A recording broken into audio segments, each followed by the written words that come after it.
And the first item on the agenda is for public input. Could I have your name? I don't recognize you.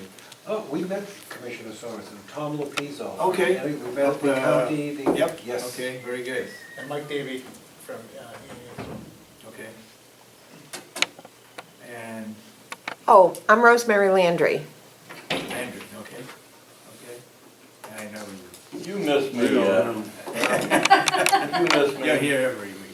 Okay. I missed the last, what, 3 or 4, haven't I? Well, I missed the last two myself. I've been very busy, and I'd like to tell you what I've been doing, but I don't think I'm ready to disclose that just yet. Okay. But Rosemary has information on what I've been up to. Oh, okay. I can share that with you later, but not during the course of the meeting, though. Okay, seeing. Glad to have you back. Thank you. Mike Davey.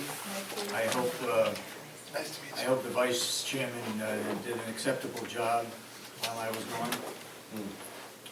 You weren't conspiring against us while you were over there on the big island. No, but I wasn't, I only thought one day out of the 2 weeks about this operation here in town. Only one? Just one day. Cleansing breath. But I haven't slept since I got home. Oh, there you go. Okay. Did I, anybody got any public input? If not, okay. Tom, you're on the agenda Oh, thanks. this morning. First on the agenda. Wait, Tom, why don't you folks move up there? Oh, okay. Sure. You can be on camera and we can hear you better. I can hear you better. Me too. And this is a result of, Tom had a meeting with you at the conference, but Right. then also we met with him and Commissioner Babson was also present when Tom came in to provide some information. So we Okay. thought it best for all of the commissioners to hear. thank you.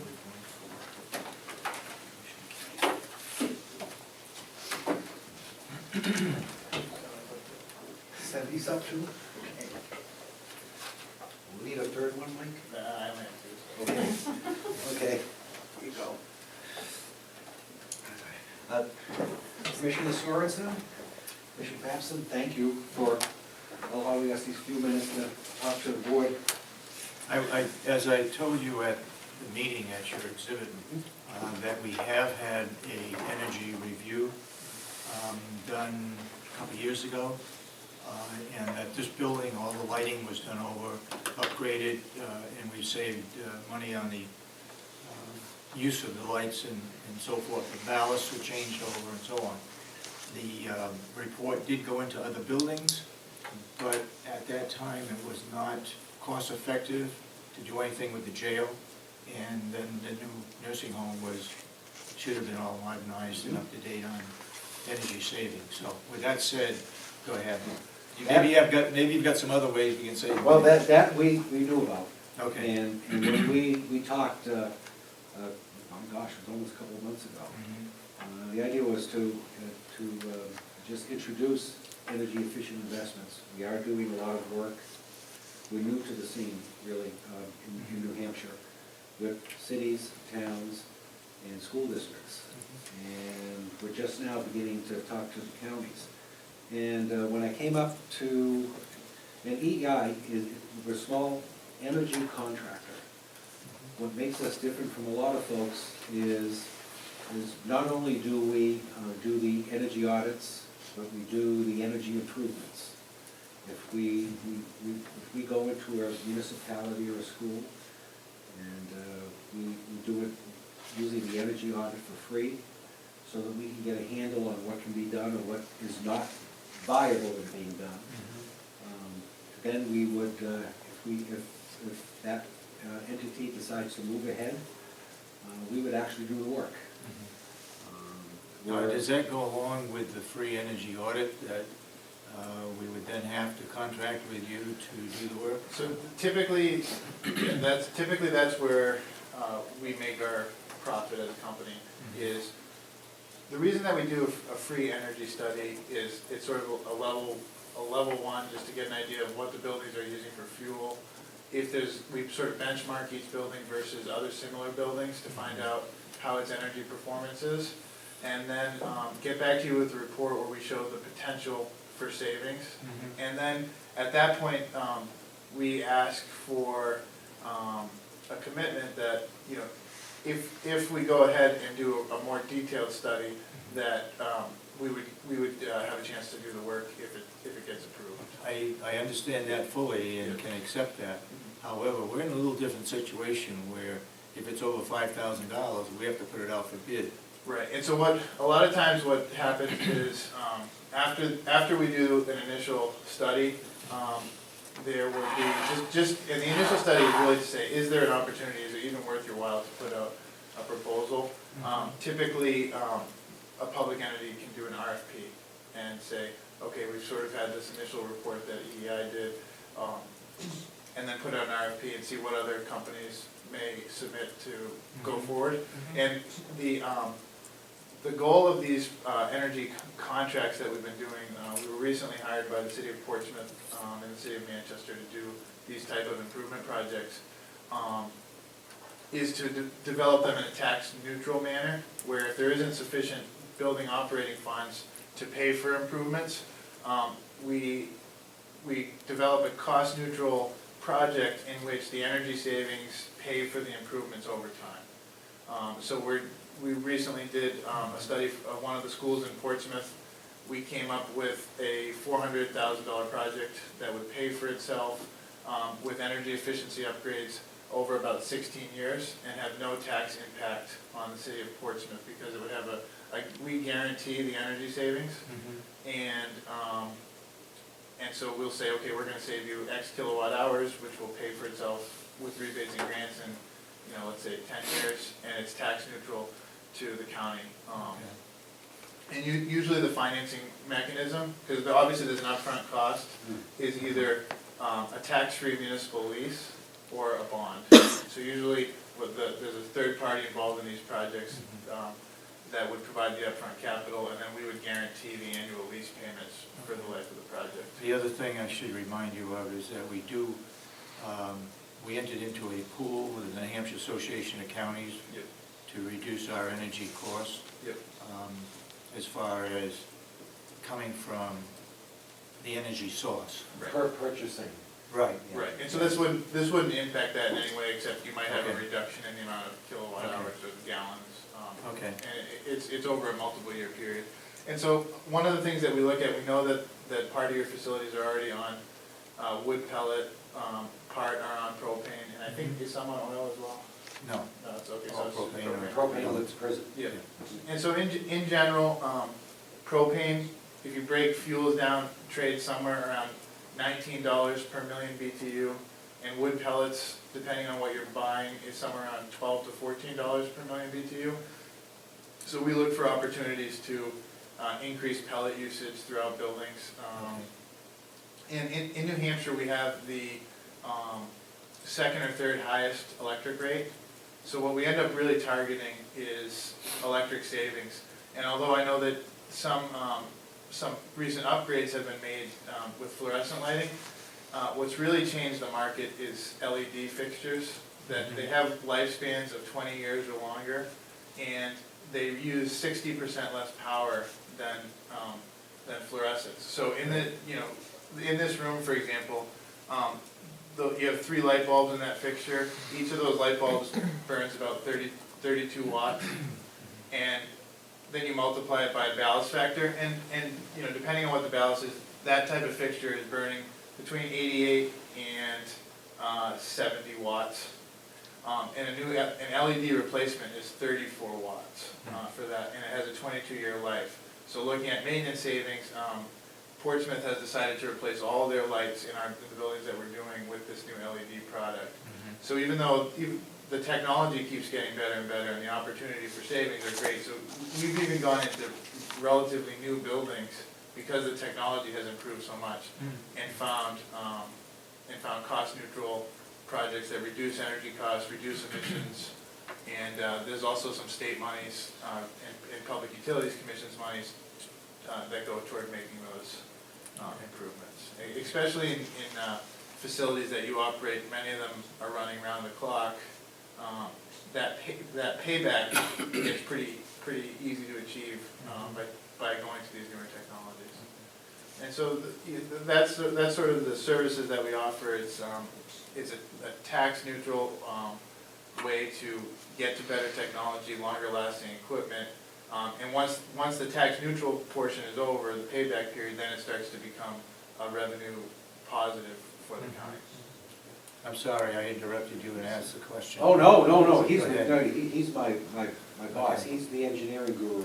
Oh, Yeah, okay. even though he is 30 years younger than I am. My bosses are getting younger Yeah. by the year.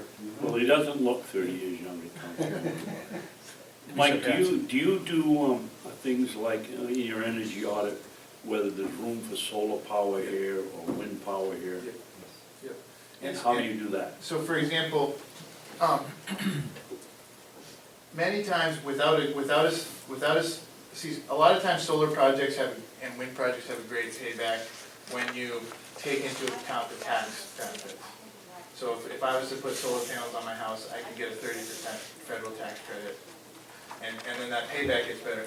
The counties really don't have an easy vehicle to use that tax benefit. The only potential is if there was a donor in town that wanted to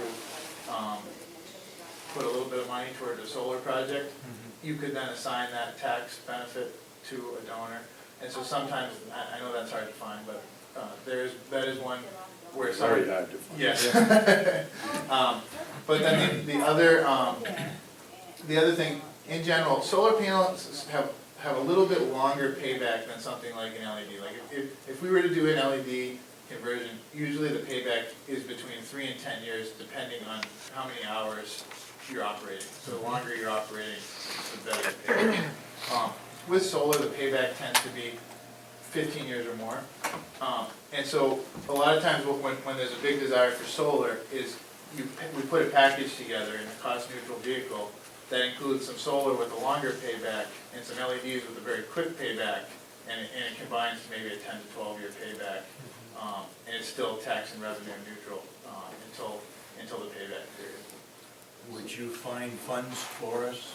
Yep, that's Yes. yes. And collect the applications and so forth? Yeah, and so there's two sources of funds, state funds, and then there's some federal, there's some federal rural communities funds. The state PUC has two different pools of funds.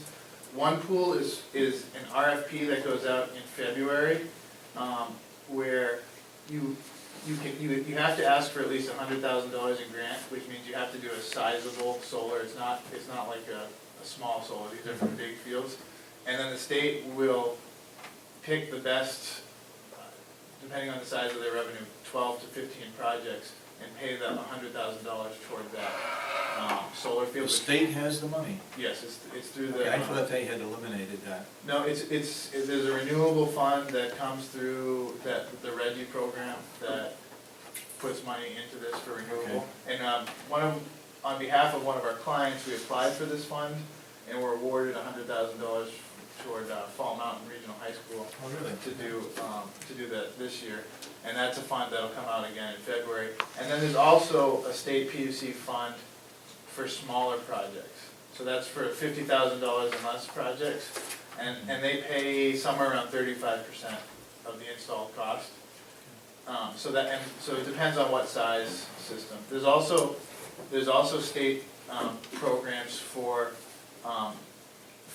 increasing your renewable, including pellets. So if there was, and I admit I'm not that familiar with all your complexes, but if there was an opportunity to add pellets to a building that doesn't have it, there's absolutely state money available to help make that. New Hampshire is the first state in the country that has funds available for wood pellet projects. We did look at the possibility of doing the jail. Yep. And having a separate plant over there because it was too far away. So that might be something to look at. And we did do a study on wind, but we don't have enough wind here, even though the wind seems to blow heavily here right at the complex. Yeah. But up on the mountain, it didn't show that it was that effective. And I'll be honest, we've had a hard time making wind projects go. A lot of times we look at it and it's just the economics are tough. So solar it's much easier to quantify. I mean, it's very easy to get solar data for this region. You know, wind data, to do an accurate, because we guarantee these savings, so we have to be, we can't throw numbers out there that aren't close, you know, they have to be real close. With solar, it's pretty easy to project what your revenue is gonna be. I'm very much interested in solar. Yeah, I right. think we got a good site for it. Yes, yeah. And so that's, you know, in general, the benefits of this project are coupling low-hanging fruit, like a LED retrofit in here, with maybe some longer stuff, and then get into a reasonable sized project that pays for itself. And that's one mechanism. I mean, and then if you don't need the tax revenue, if you just have a fund for renewables, or a fund, then we can, so obviously operate without that mechanism, but a lot of times, counties and cities and towns need that tax revenue vehicle. And, this isn't a new concept to counties. We know Cheshire County did this 10 years ago with Honeywell, and they had, from my understanding, positive results. We went in and met with Cheshire County about about a year and a half ago, about their nursing home, which is a big oil user, Maplewood Nursing Home. And they decided not to go ahead with the project at that time because there was discussions about potentially closing the nursing home, so they didn't feel that it was. Or privatizing it. Or privatizing it. And so they kind of, we started this and then they said, well, we don't know if we're gonna stay in the nursing home business, so it wasn't the right time. I think they were on, at the time, they were on a multiple year study of that facility to see if they were, what they were gonna do with it. But we know they did do it 10 years ago with Honeywell. And a little bit our company, we're the largest independent energy management company. We have 140 employees. We're located in Canton, Mass. And then Are they on contract or are they full-time employees? full-time employees. And it's, so we do all of the mechanical services and controls work for Boston Public Schools, for the city of Providence, Rhode Island. And so, and we do many counties in Massachusetts, Plymouth County Prison. So our guys are familiar with working in similar facilities. We operate in New Hampshire under EEI, which is fully owned by that Massachusetts company, E&E. And we've been really focusing on New Hampshire municipalities for the last 2 years, and had some good progress. In the handouts, there's sort of just an example from Belmont High School, which just shows the way that the project works. And it's simplified, but on graph one, it shows that Excuse me, Mike, it looks like they're all printed the same. Which one is the one we're looking at? it's with the graphs, sorry. The graphs, thank you. And this is really just for illustration purposes, that if you don't do a project like this, your energy budget, disregarding inflation, would stay the same for the next 10 years. An energy improvement project, the way it works tax neutrally is, we say keep your energy budget at, like what Belmont High School had was $119,000, and then use, if we come up with a project that's a 6-year payback, use the savings in the energy to pay for the improvement over 6 years, and then in year 7 through 10, you start to just generate the revenue and can lower your budget accordingly. What was interesting about the Belmont project is, although the payback was 6 to 7 years, they ended up getting such a large federal grant that they didn't even need to take it out this far. They paid for it out of 2 years of capital. But we get some gas, the energy savings. You pay? We do. Have you missed yet? $200, one quarter for the city of Providence. We did that. Go ahead. Mike, I'm kind of interested in solar and wind power. Yeah. Just out of curiosity, do you know whose project it is as you swing on the Route 89 across the river in Vermont? There's just a huge solar field there. Right underneath the Veterans Hospital. No, I don't. I don't know who did that one. It's massive. Yeah. Yeah. The other thing is, a lot of places you go now, you see these smaller wind units that look like a smaller aircraft motor rather than the big unit. Is there any possibility, or Is there any sense that maybe having 2 or 3 of those, does it take as much energy to drive one of those as it does to one of the big monsters? What I've seen, it's so, the paybacks are generally bigger on the bigger windmills. The paybacks are better on the bigger windmills. In general, what I've seen is that it's so site-specific, it's hard to answer any questions about wind without really doing a site-specific look at the facility. Well, my question isn't whether we have the wind here, but let's say we had, somehow we put up maybe one turbine to fund the one little maintenance garage we have, and put another one up to maybe fund one other section, maybe this building, a portion of it. Yeah.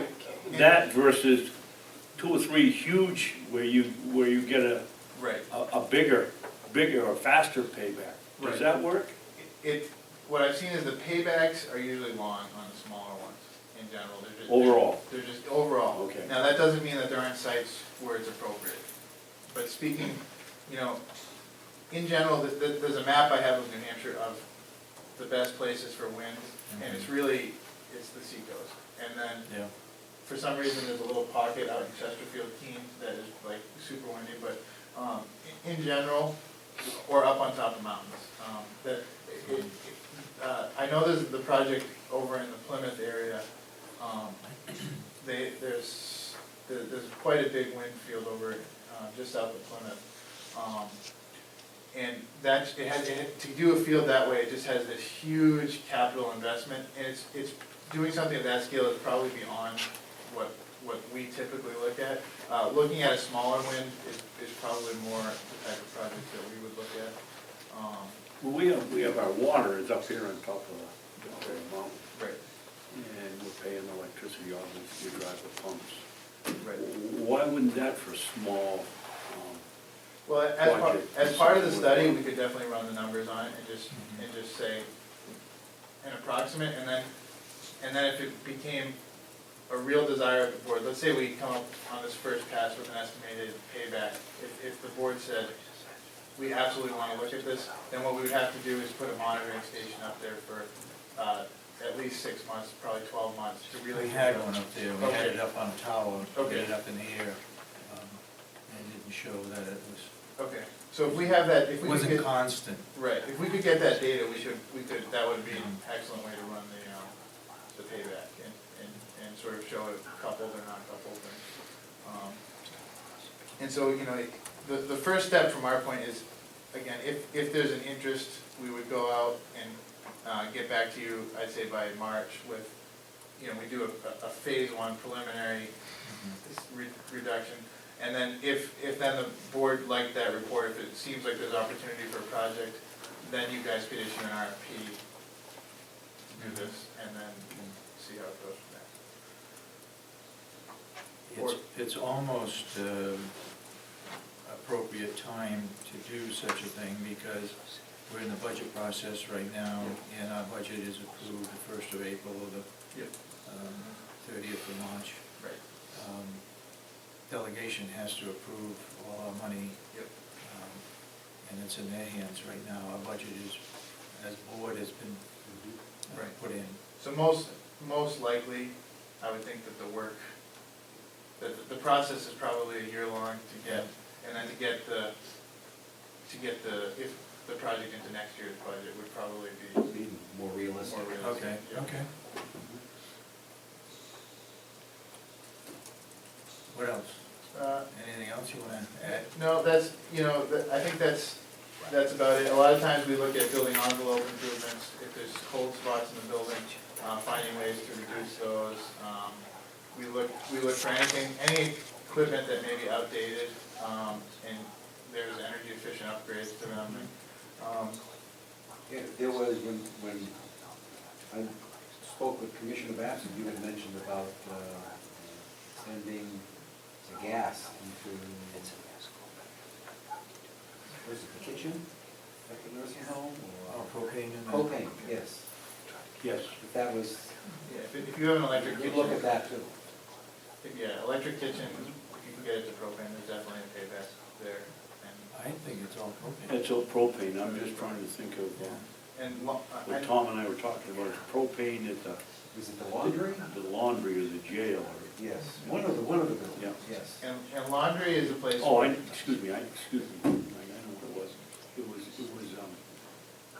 extending the pellet boiler heat Right. to the laundry, right in the same building, and we haven't got it connected. Oh, okay, Right. Right. that's right. Right. And so those are sort of the types of things that we would do. And what's nice about getting, you certainly could do an RFP first, and then see who's out there and besides us. The only benefit of doing a quick walkthrough first is to see if there's sufficient. Focus in on certain areas. Yeah, and to see if there's sufficient opportunity to make it worthwhile for you guys to do the Issue an steps of an RFP, you know.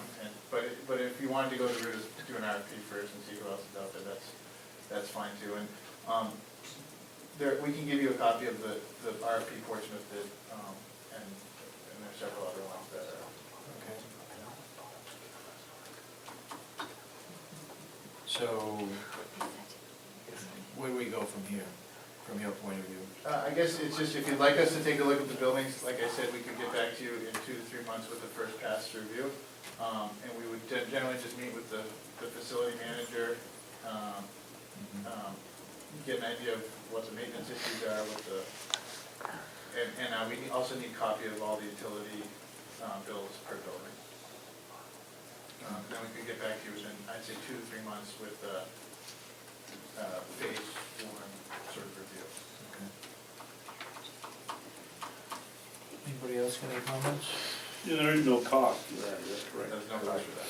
But, if they do it, then we're obligated to them.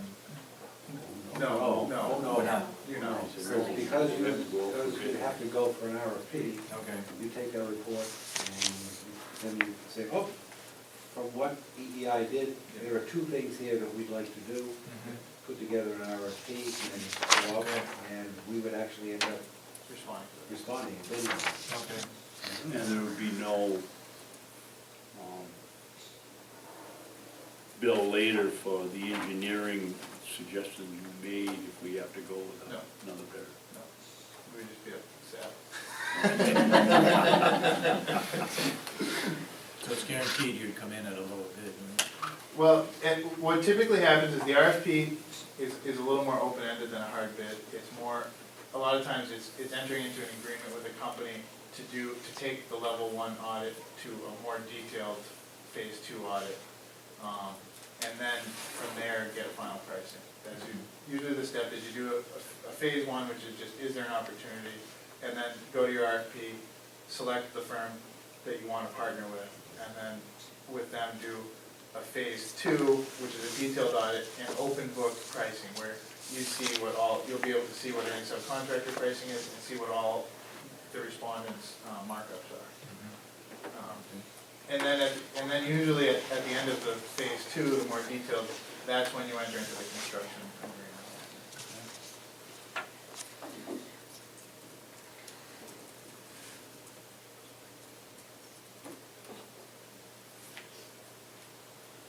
Where's Canton, Massachusetts? It's 20 minutes south of Boston. South of Boston. Yeah. Which is, travel down there to go to Rhode Island, but I've never heard of Canton. It's right where you split off from 128 to go Yep. on 95 south. Yep. That's Canton. Oh, is that right? Yeah.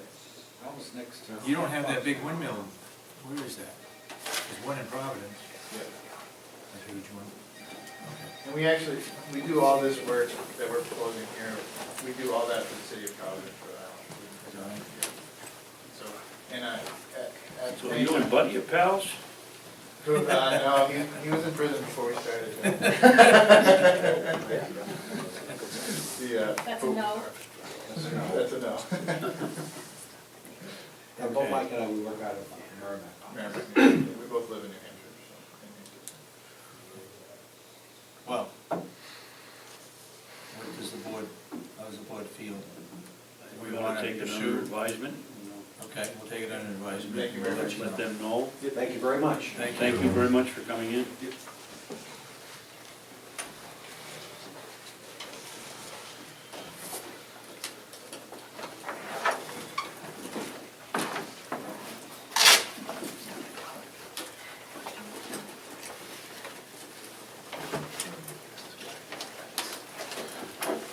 Jim Richardson, Good morning.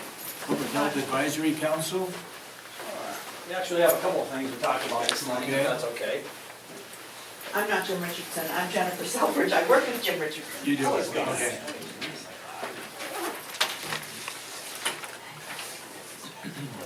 So we actually have a couple of handouts.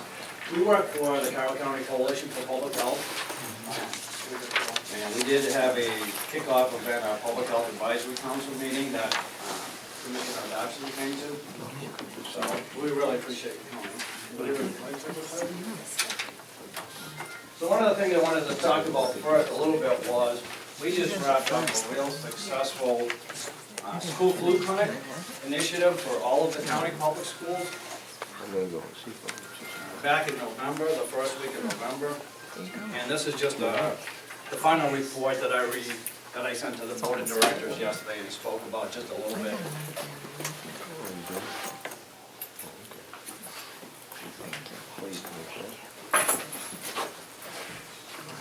And I just talked a little bit about the number of schools that participated, all of the agencies that help us out to do this, and the number of children that we vaccinated against seasonal flu, which was 680. And one of the numbers that really stood out a lot was the number of children that were either uninsured or had no insurance.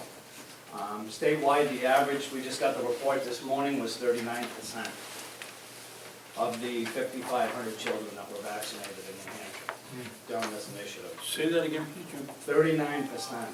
Had no insurance? Statewide. No insurance or underinsured. And in this county, our number was 45%. How do you determine underinsured? The State Immunization Bureau uses Medicaid as the underinsurance piece, so either Medicaid or New Hampshire Healthy Kids. So they consider those folks to be underinsured, and then the no insurance, they just had none. And of the Well, if they're 600, healthy kids, they're insured. right, but they consider that to be not It's not private insurance. private insurance, right? It costs the state and the Right. federal government to do it. Right. So they're not underinsured, they're just not paid by they're paid by the state rather than Correct. private. And that's just their Kind of definition. twisting the definition of underinsured, isn't it? That's their definition. Health and Human Services. Yeah, yeah. So that's, so we thought that that was really good. This is the first time that the county has participated. This program has been around for about 5 years. In other parts of the state, it started about 2009 or 8, I believe, where I was doing it in the central part of New Hampshire. And the county has never been able to participate until this year. So for a first-time participation, the actual percentage of children that we vaccinated was 17%. The statewide average is about 25%. So I think for a first-time effort, getting the word out and getting the participating schools, it was a really good effort. And it was very, very efficient as far as the cost of it. We did this with a $5,000 grant from the Immunization Bureau, and a lot of our partners, as you can see on the report, as well as the Medical Reserve Corps in the county, who provided some vaccinators and a lot of logistical support and admin folks for free. So this was really a partnership, of the willing, and it was region-wide, so it was a really good effort. Why, it would appear to me there must have been some resistance if you, for some reason, if you only got 25%, or maybe it was 17? Yeah, 17%. Was it the parents that were resisting, or the school board departments, or? Actually, all of the school administrators that I spoke with were supportive.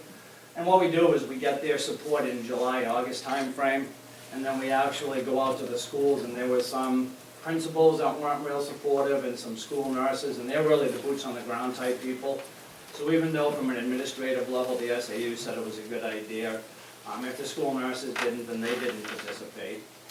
As well as some of the schools actually do this on their own. So for example, the Kennett High School and the middle school up in Conway. Yeah, I'm wondering why that wasn't in here. Yeah, they have the good fortune of having 2 school nurses on staff at Kennett. So they offer free vaccinations for those children the entire month of October.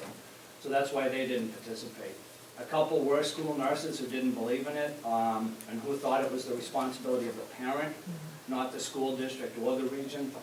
Is there any participate. liability to the school district? No, liability wasn't, the state assumes the liability, and our vaccinators have professional liability insurance as well. So liability is a question, but it's never been a stumbling block. Let me think. Moultonborough, actually, the VNA in Moultonborough provides vaccinations to the children in that school district as well. And then a couple of them actually were because the school nurse was only in the school 1 day a week and just didn't have time to do some of the work around what we asked them to do in the clinics. So there wasn't, I mean, I think doing the number of schools that we did, we could have done a few more, but we didn't have the resources to do more, so I took a look at the numbers of how many children were eligible in the school district for free and reduced lunch, and then those were our priority target areas. Are the schools that you did on this chart here? Yes, Yeah, they are. there they are. Mhm.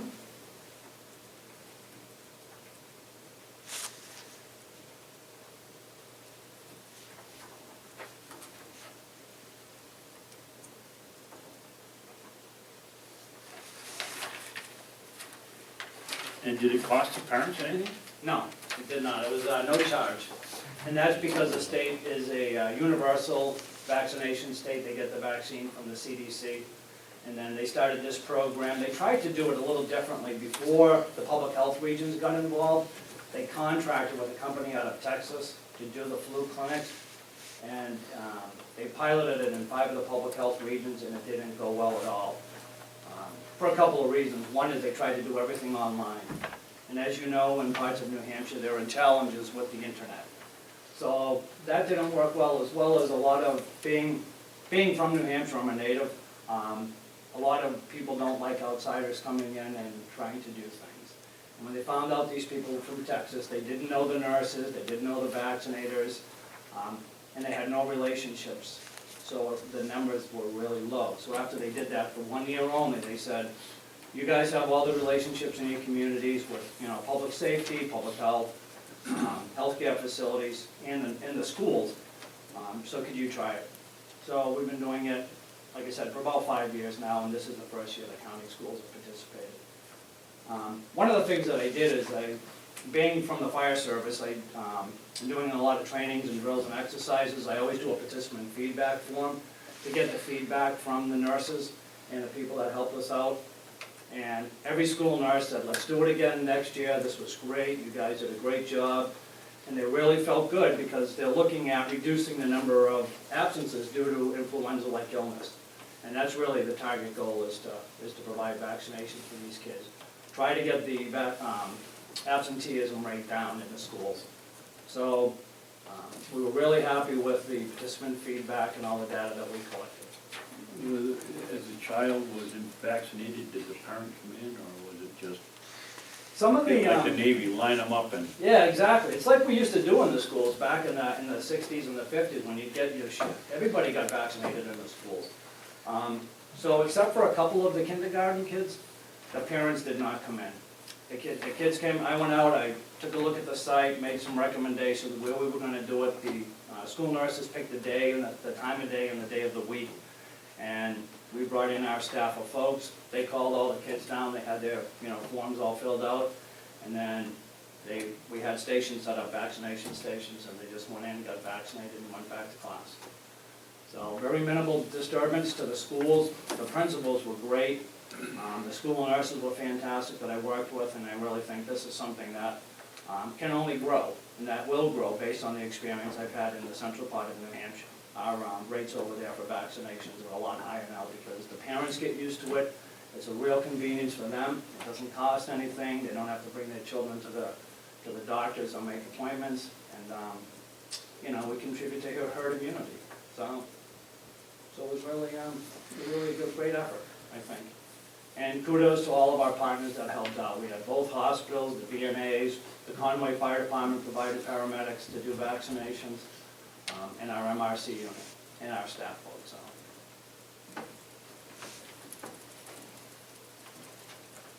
So that is just one little piece of this whole, when you came, Commissioner Babson, to the Public Health Advisory Council, all of those folks that were there, all of these partners, this is just one little example of how we have these partnerships and we develop these relationships to provide public health services to the county, to Carroll County. And Jennifer has a couple of other examples for that. Yeah, I'm the Substance Misuse Prevention Coordinator. This is a new position for Carroll County. Up until this year, Excuse me, ma'am. Who's your name and? Jennifer Selfridge, Selfridge.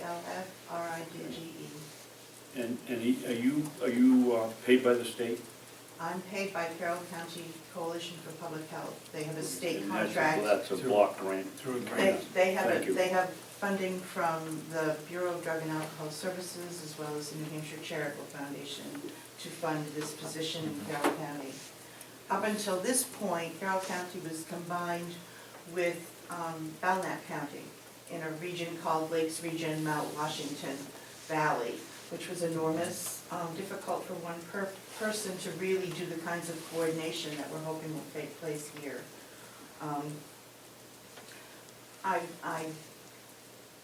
revised my report to my board yesterday to give you kind of, in your leisure time, if you need bedtime reading, some information about the kinds of things that we're doing. I'm new to Carroll County. I moved here from Rockingham County where I did similar work. And Is that fair to say you're much happier? absolutely, just driving to work, you have a whole different feeling than driving to work in the southern part of the state. And I haven't had to pay a toll on 93 in 3 months. As of then, yeah. And I think my decision not to get a transponder was a good one.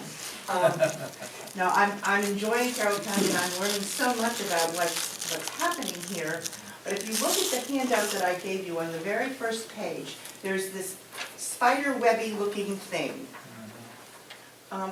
This was a data. You need more powerful glasses. Yeah, well, it won't matter because you Is this can't an read. eye test or something? It is, it absolutely is. If you can find your name on there, you win the prize. I'm not sure what it is, maybe I'll buy you a cup of coffee later. No, the schematic on the front page was an analysis that was done by the Community Health Institute, who works with the state to collect information about how well these networks are working. If you flip that page over, I asked the Community Health Institute to tease out Carroll County from that first schematic. You can see from the very clear lines that we have some work to do in terms of reinforcing and building the partnerships that already exist in the county. I learned at a meeting last week that there are apparently 91 nonprofit organizations in Tamworth. I think that's 1 for every 10 people maybe. I haven't counted, I haven't checked the data, but it was very surprising to me, and based on the number of organizations that were around this table at Tri-County CAP, there are a lot of resources here. Many of which are working independently rather than trying to pool our very limited resources and working together. So my goal is to work with all of the partners that are currently providing services here and hopefully helping make some matches so that we can look for some joint funding, combine the meager resources we have and do a better job. So to that end, I'm pulling together a leadership team that will help kind of direct the activities around the prevention of substance abuse in the county. And I realize that's only a limited piece of the substance abuse issues here.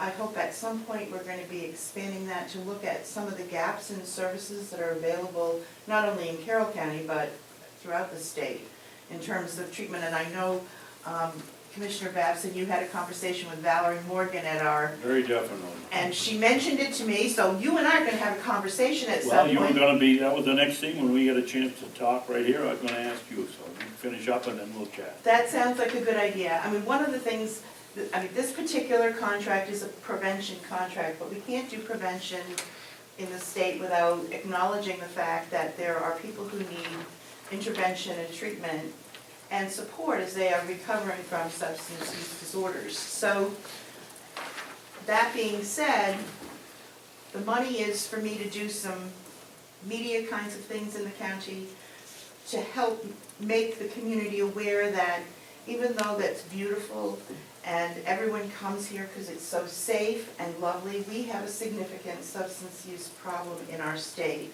And it's not only young people.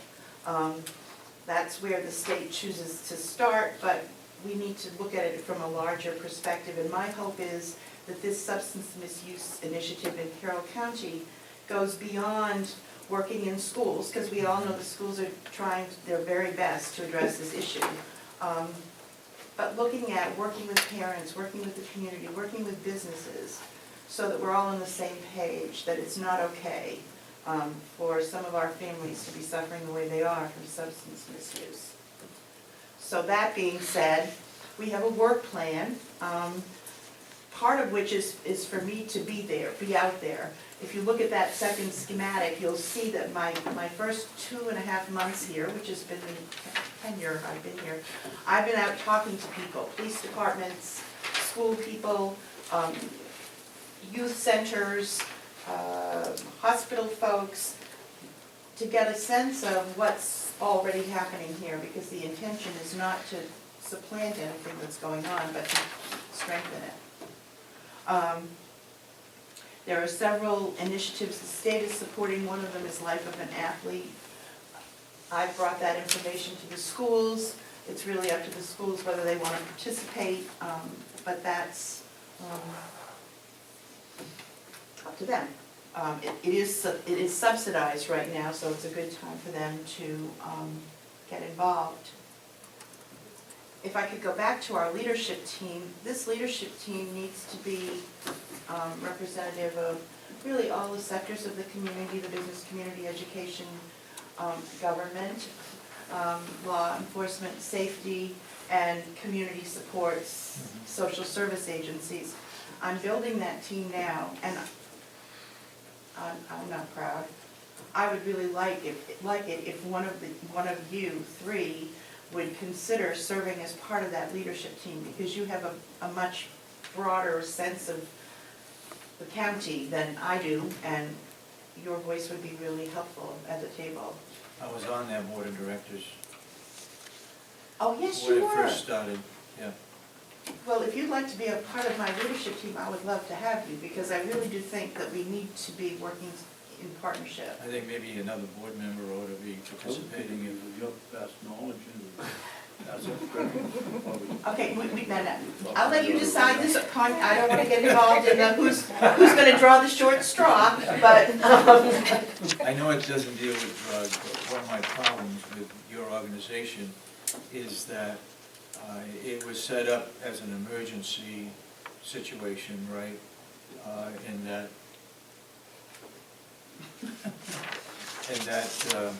there was no authority given to you or the group from the state. You have to work with the town. If let's say a tornado came through in Conway, Conway is still in charge, and you have to sort of work your way in to help them with the situation. For example, you have those two trailers that are out here, right? You know those two trailers? Yeah. That's the group that has those. And they're filled with all kinds of cots and blankets and mostly solid materials that doesn't freeze. Right, shelter And you have supplies. two of those. Correct. But again, my problem was that if the state gave some authority to the group, it would make it more, I don't know what you want to call it, accountable, or gives it more authority, which it really doesn't have. Right, and coming from, my background is from the fire service. I was a battalion chief in Taradary for 26 years. So I absolutely get that, and I've been talking about that since I've been doing this type of work for the last 6 years, and that is a recognized issue. The plan that we work on, the Public Health Emergency Response Annex, as it's called, is a subsidy to every municipality's ESFA component of their emergency operations plan. It's a resource manual. It also talks about things like the pods that we have, the point of dispensing sites, there's 3 of them throughout the county. And the fact that if they need to be operated, if they need to be stood up, the state, either through a declaration that they have, or the Commissioner of Health and Human Services, or the President, such as during H1N1, they send that guidance down to the region. The region is just a geographical area. Yeah. These public health regions, you're right, they have no authority at all, they're not linked to any RSA. But we work together and with the emergency management directors who do have the authority, with the county government that definitely has the authority to provide resources and planning for public health events like the H1N1 and things like that. So what happened with the Carroll County Coalition is the state last year decided that for efficiency's sake, they were going to take the emergency preparedness grant, as well as the drug and alcohol prevention abuse grant, and the little school flu clinic grant, and stick them all together. And then put them out to an RFP, which is what they did. And the coalition got the RFP to do now emergency preparedness work. I do this on a 20-hour-a-week basis. Drug and alcohol abuse prevention work, and we have a volunteer coordinator 10 hours a week who does medical reserve corps work as well. And I just ended up doing the flu clinic because I did them last year. But that is a recognized issue, and the way the state looks at it is that as a signatory to this plan, which each municipality is, either through their emergency management director or the Board of Selectmen, that they recognize that this plan is being something that they work on, and that is an asset, to be used during emergencies. Were they ever involved in the plan? Yes, The selectmen? absolutely. The selectmen, the emergency management directors, in the region that I had before in central New Hampshire, everybody on a decision-making team, which is called the MACE team, which is like a regional EOC, are emergency management directors. So if I went to the town of Eaton Selectmen and asked them what they knew about your organization, they'd be able to tell me? Probably not. Probably not. Probably not. Now, having said that, I've only been here since July 1st. I know, but the So- program has been going on It has for years. previous. Absolutely. If you came to my region and said, my old region, and said, you guys know about this plan, every one of them would say yes. And I can tell you that a lot of them have this annex written into their ESF plan and our regional group as a supporting agency for sheltering, ESF 6, public health and medical services, ESF 8. And over here, that is the goal. My goal when I came over here was to, and I was so happy to hear when that was here, was that to have more county involvement and representative of these plans that we work on. Because to me, the county is an essential component of government. It's the next level down from state government before you get to the municipal level. And there are a lot of things such as closed pods now that we're working on, which the county jail is a perfect closed pod site, as well as the county nursing home. So I met with Lynette and the jail superintendent to talk about those initiatives and to help them provide planning for that. No authority, not to take over anything, just to be a resource. So I absolutely agree with what you're saying, but that's how we work together, and that's how, when we did the H1N1 clinics, that's how they were done. That, I gotta admit, that was a successful program for that group. So just, if you think about it, in my little region, we did 41 of them in 5 months. So if each community had to do their own, it would have been a logistical nightmare. But because all of this, the resources, the guidance came through the public health region and that MACE team of emergency management directors, it was coordinated very well and was very successful. And I know it was at the county too, reading some of the documentation. So that's pretty much. I never realized that Belknap County was part of it. I Right. thought it was strictly Carroll County. Yeah, there's only 2 counties in New Hampshire, Sullivan County over on the western part of the state, and Carroll County, where the regions sit within the geography of the county, Of a single county. of a single county. Yeah. My region had 3 counties, Oh, Merrimack County, Belknap County, and Grafton. oh, So that makes it really fun. So over here, I really see that as maybe the county being able to take more of a role, or at least providing some in-kind resources and things like that to help us have a really, really good plan, an even better one that they have right now. in some states, public service falls under county government. Absolutely. This state has not taken that on, I don't believe, other counties, I don't believe have taken it on. Sullivan County is the fiscal agent for the public health region, the county itself. The county The itself, county okay, administrator, right, is the, runs the public health region over there. okay. And maybe Cheshire. Cheshire does as well. Cheshire County, yeah, they just did it, yeah, so. In other areas, it's a municipality, the city of, the town of Derry has its own public health, Exeter. It's The fire department. the fire department has it. Yeah. So anybody can bid on these RFPs, they're not something that just one agency can bid on. If you can show you have the capacity and the resources, I mean, the state puts out these RFPs every 2 years, and, you know. Okay, you have anything else you want to bring up? No? I don't want to cut you short. I think I just touched on the pod. You guys are all familiar with the pods, these points of dispensing, which basically, when we did H1N1 clinics, we used these plans. So even though we did them in my region, my old region, in 41 different sites, we used the same basic plan, which is the value of a plan. So one of the initiatives now, all of these pod plans come from guidance from the CDC, the big folks down at the Glass Palace in Atlanta. And they have a state coordinator who sends that guidance to us. And within all 13 regions in New Hampshire, they say the next thing up on the docket is we want to talk about closed pods and start doing that.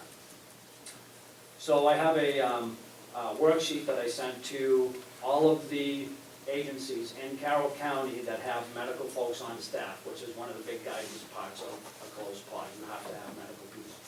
So that's why I took a look at the correctional facility, the nursing home, perfect for closed pods.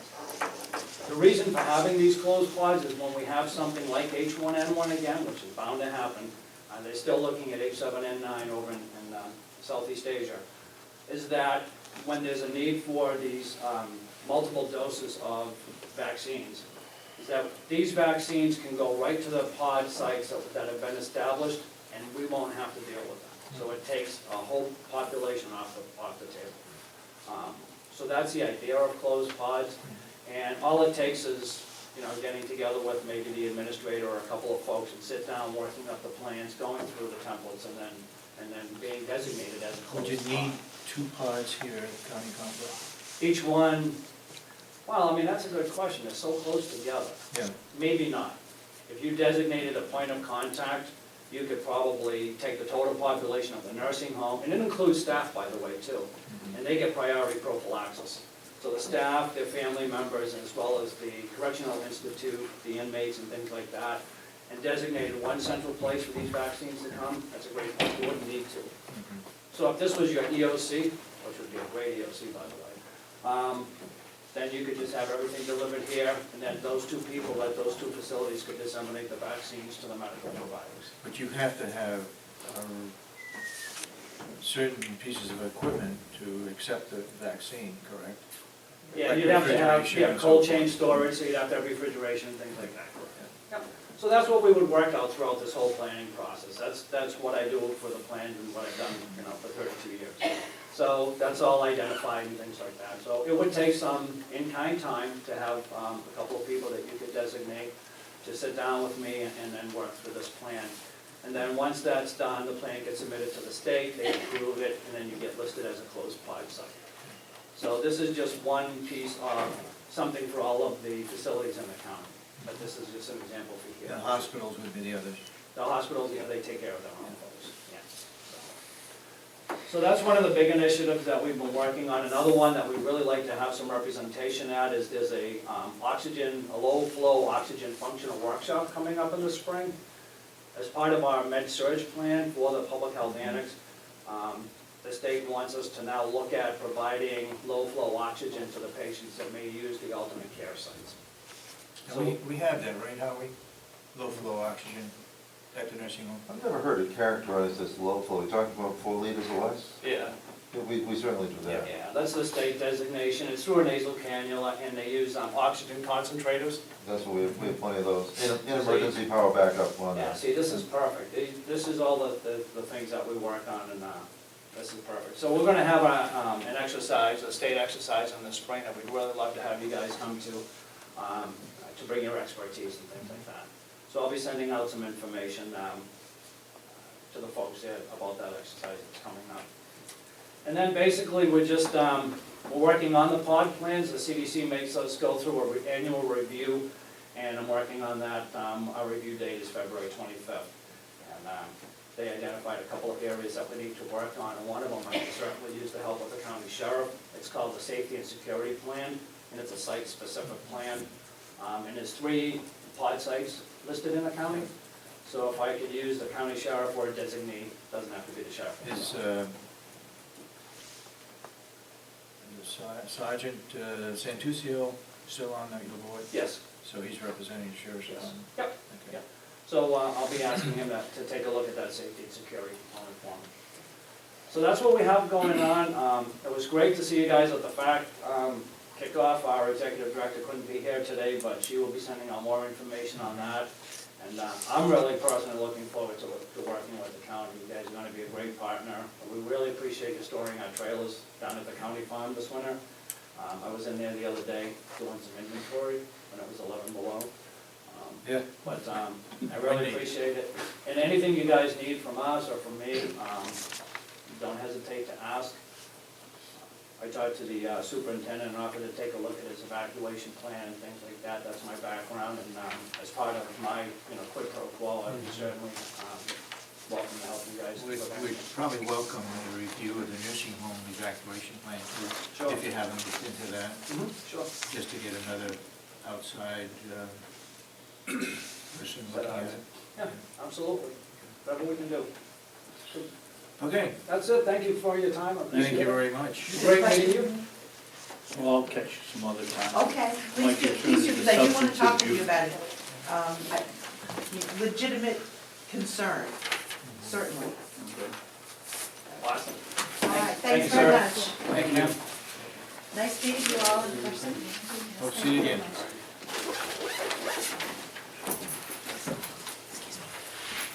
You don't have a card handy, do you? I don't think I have one with you. I do. So, but we'd like to get together with you about that emergency plan. Sure, absolutely. Fresh set of eyes. Yeah, absolutely. I'll send you an email and you can have all my contact info. Perfect. Thank you, sir. Thank you. Okay.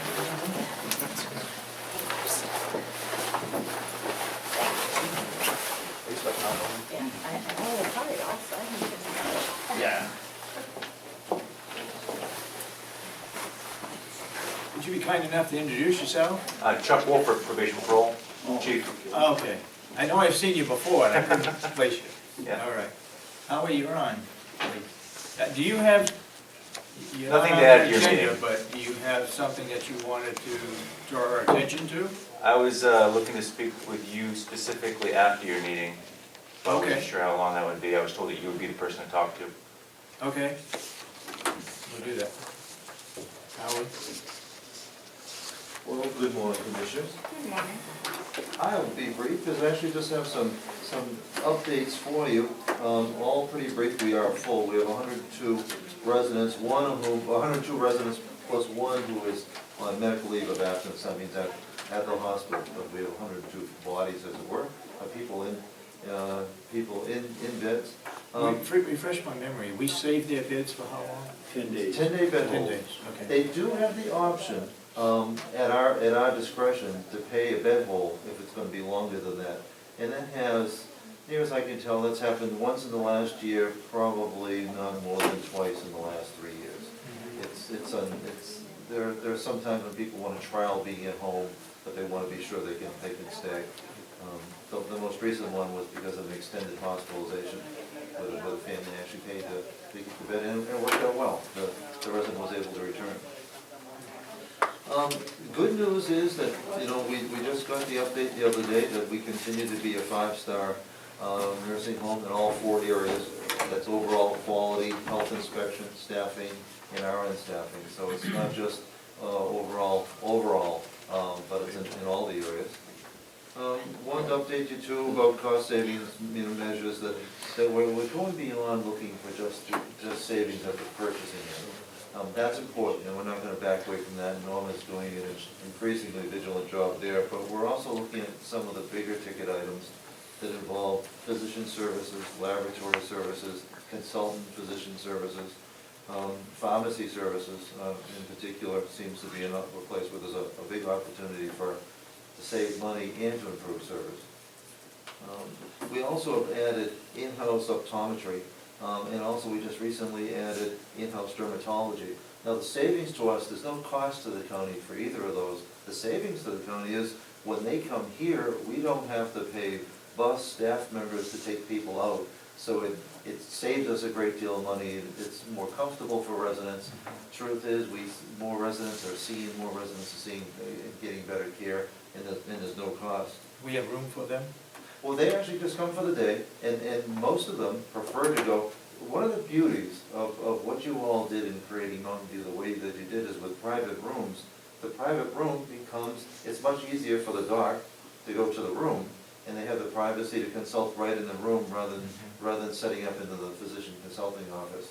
The dentist uses the consulting office primarily, and maybe the podiatrist, but the others prefer to go to the rooms. So the dermatologist is sort of on call as to when residents need the service? They then come, or do they come normally once a day, once a week, or whatever? I believe that schedule's gonna be about once every 2 months. Once So every 2 months? we get a day, and then we give residents who need it and give the referrals to sign up for it. But with dermatology, that's generally adequate. I think the ophthalmology, and ophthalmologists are coming once a month. And for some time, we've been doing with audiology. So we also have, with the hearing aid people will come once a month. So it's The two of us need to, First quarter, but you ought to put that on your list as something that has to get done, because we need to have some evidence that we're going out for bid. definitely, I know, and we need to formalize it. I do know that Norma is zealous in terms of getting competing bids, and along with Paula, and then they work together to find out whether just yesterday, Paula was able to find the cost of an item that was cheaper on eBay than it was from Staples Direct, and Norma's checking Amazon plus the big players, the small players. But we should formalize that so that you can have confidence in the system, and reasonably so. Well taken. and that list probably ought to be shared in the jail and administration building as well. Definitely. And I know Norma is working with the sheriff's department, and she's also working with Jason in terms of some of the big volume items, paper and the like. And they're also wonderful about sharing with us when they find a special price. And contact with the state. We have done that. That's proven to be less than wonderful, but it's Really? still, we can usually get, their prices are locked in typically for a year. And they get a good price that day, but a lot of things change in the commodities market. So we're able to take advantage of specials. And so Norma isn't always looking for a fixed price. She wants to get the best prices that are out there today. That if you can do it, it can sometimes be cheaper. But we do have that contact information, so we should at least review that as well. Okay, any questions from the board? No. No? Okay, thank you. Okay, the next item is on work sessions. I think, I'd like to call on Juanette. You had some proposals that I think you'd like to talk about regarding Monday and regarding coffee pot and those kinds of things. So maybe you can fill us in as to where it stands right now. Sure.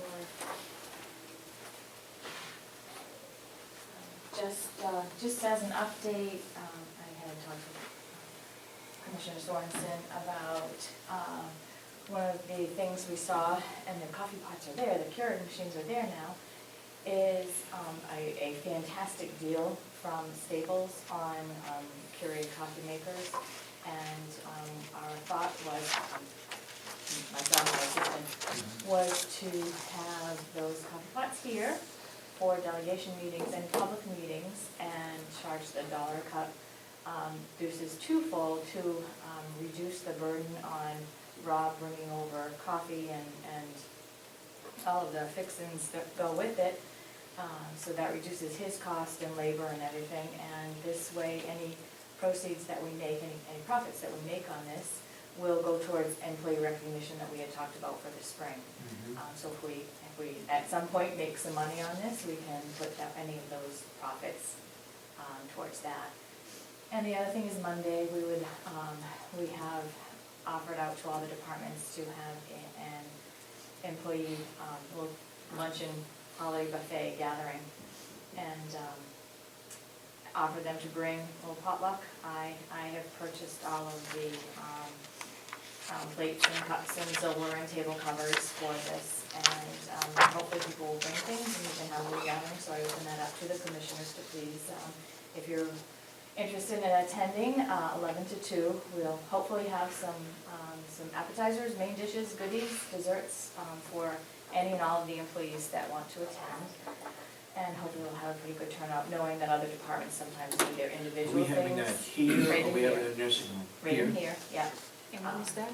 Monday, 11 to 2. Yeah. So Monday, 11 to 2. If we could have that. And then an announcement has gone out to all the departments. So hopefully we'll have some participation.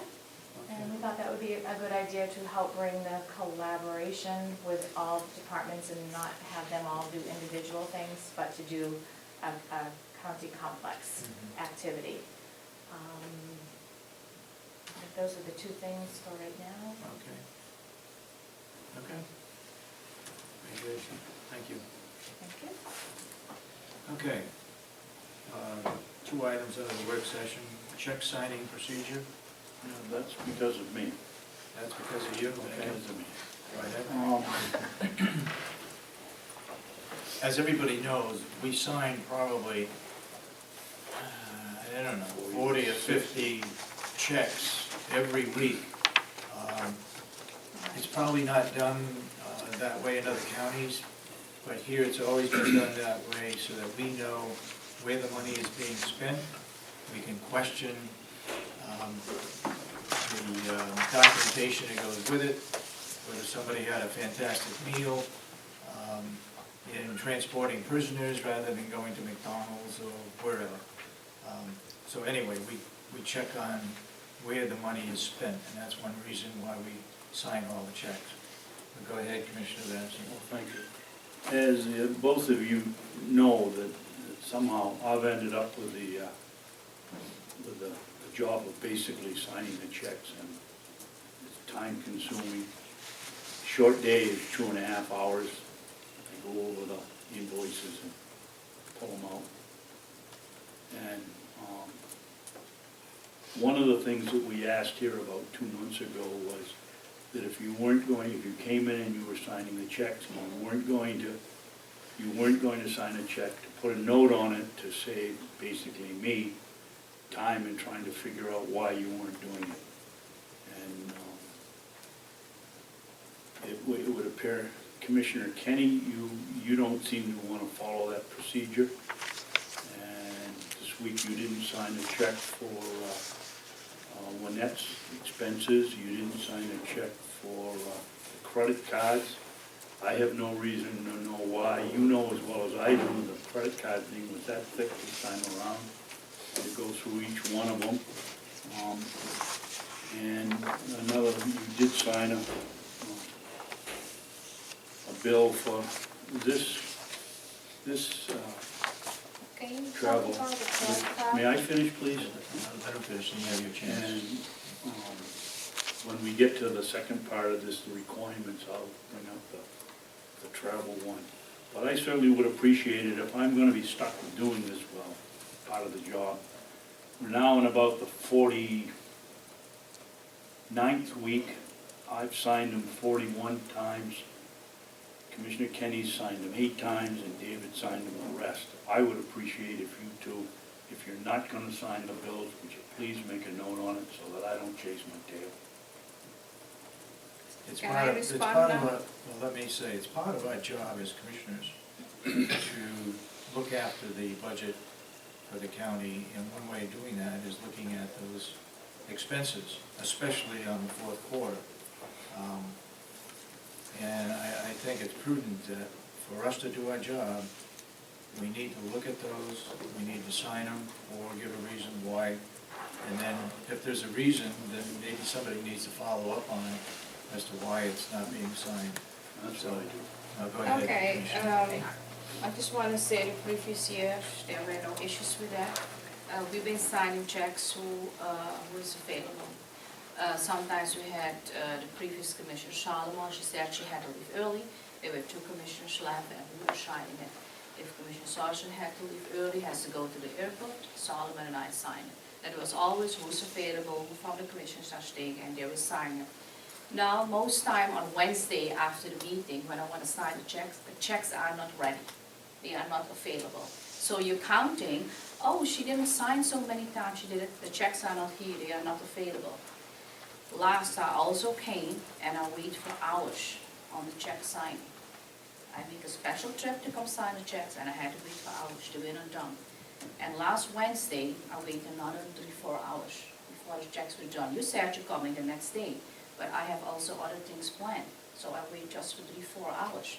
If the checks are not there on Wednesday, they say, you are coming in and they can use stamp or not, I don't know. But in the past, there were no issues. You've been talking about a credit card that I didn't sign. You didn't sign the credit card, I didn't Bill. see that, well, it was in the pile that you got, and you didn't sign one. because usually I do sign And the on top credit of card. that, Commissioner, there's nothing in our job description that says you only have to be here on Wednesday. I I come understand that. in, David's been going for 14 days or 17 days, I was in here 14 times. I've been in every day last week and every day the week after. There's nothing that prevents you from coming in and And- signing the checks. and I'm as busy as you are, believe it or Oh, not. okay, so where do you live? Do you live like an hour away or? That's, Oh, okay, That's got no. nothing to do with it, That you has ran some- for the job. That has something to do. okay, I think it behooves us, if we do not sign the checks, or we're not willing to sign it, just put a sticker on there saying, I'm not gonna sign this because of whatever the reason is that you have. So it'll save Very helpful. time, and it's more helpful to do that than to just pass it off. Now, I realize sometimes that the stubs get pinned to another one, and some of them get overlooked. That's happened over the years, and I can accept that. But when it's a pile of checks, then we ought to be able to put a little sticker on here saying why. And if you don't sign it, have you checked into it as to whether it's reasonable or documented? Now, we had one check, I'm not sure if you want to talk about the next one? Check Well, I signing wanted to talk requirements? about the requirements. When Okay. I took over this job, I was told not to sign the checks unless there were a reimbursement, unless there were receipts. Documents proving it, yes. Yep. Well, I'm not gonna, I got a phone call at home because I wouldn't sign one of these checks. That I'm gonna give the individual that called me a break and just call it an unprofessional telephone call. But here's a travel expense for $202, and it just says travel, no receipts, no nothing. For $202, I'm pretty sure this gentleman didn't walk here, and he probably ate something. And I wouldn't sign it, and I'd like to know what the requirements are, because I don't want any more phone calls like I got at home. It's just not right, so. What are the requirements? They have to have receipts. The other departments do a very, very good job, an excellent job. But this one, I'm sorry, I didn't think it was legitimate without any receipts. Can I see what Okay, you're talking I, about? That was, I did get a call on that one after I got back from vacation. I got further information on it, and therefore I called the office and I said, use my stamp to sign it.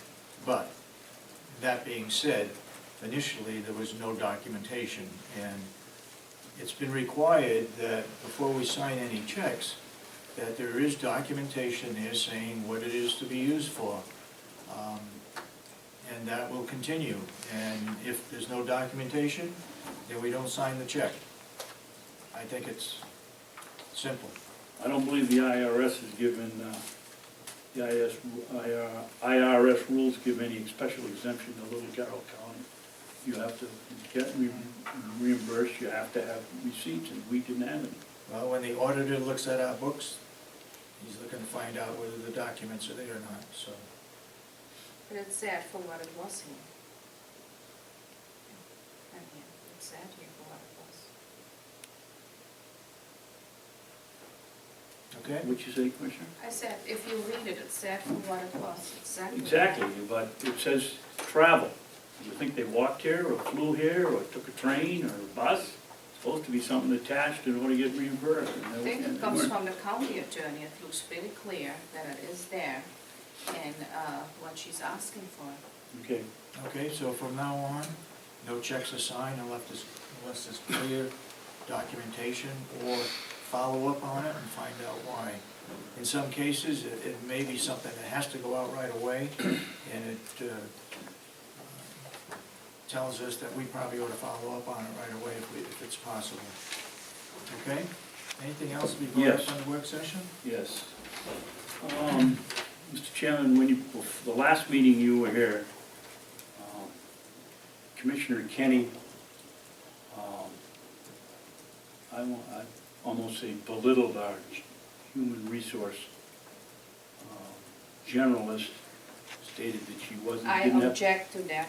Okay, let's hear them out, and then you have didn't your have the chance. background, didn't have the education, was paid too much, and had sent us, and had sent in a letter that's thanking us for her interview, had said that she wasn't qualified for the job.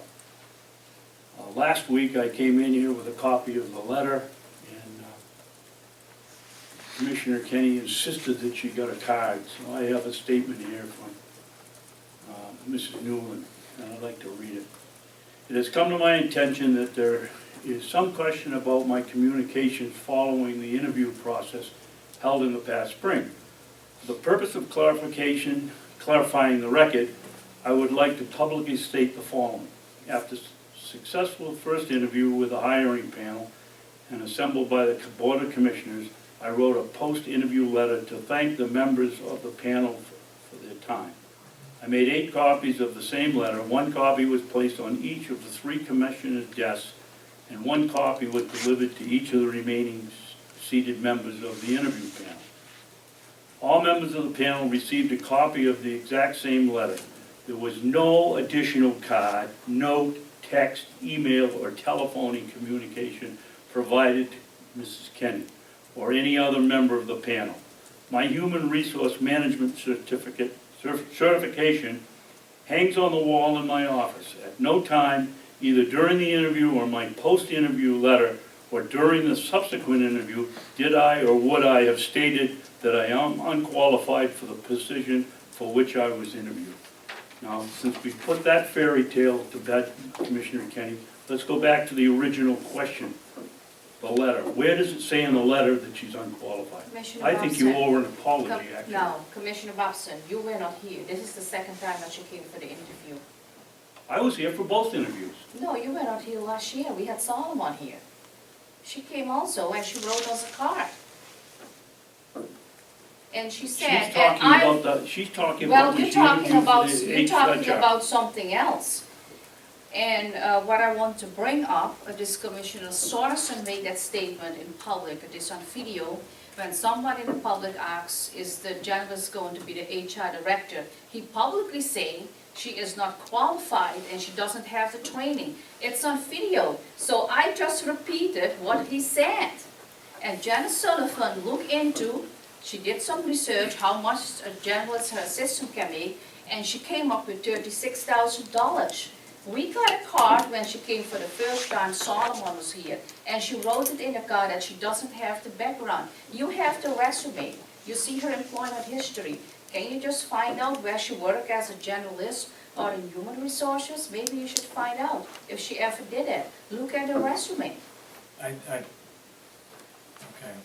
My comment on that would be that since that first interview, when Commissioner Solomon was a commissioner, she has had further in-service training, and I believe at that time she was taking coursework to be better qualified. And I believe she had received a certificate that she has completed that particular segment. At the time she was interviewed, she didn't have that. But when she was interviewed for the second time, She didn't have it too, no, had that because she came here and looked at the paperwork what she gave, and she said she's doing it now for 2 years and she's maybe done soon. She didn't have it. She came for the interview and looked at the paperwork. But she was She doesn't have it. She was having training at the time. She's She didn't also have been a it at very, both. Okay, very okay, capable- okay, point of Wait a order, minute. point of order, please. At what point do you just keep talking about employees in public? Whether you're trying to correct a perceived problem on Commissioner Kennedy's behalf that Babson has, or whatever it is, I'd say, Melissa, you're out of order. We'll take that's care of that. fine, I'll take This is that, our- but I'll defend This is our them. meeting. We were just talking about the position. No, you're not, you're talking about a person. Position. You are talking about a No, person. it's about a position. human being, an and employee It's about a position, in and the public. assistant, and then they give a large increase, and I question why the large increase, because usually you have the background, and you have so many years' Keep going. experience in it, and you have the certification. Okay. Let's move on.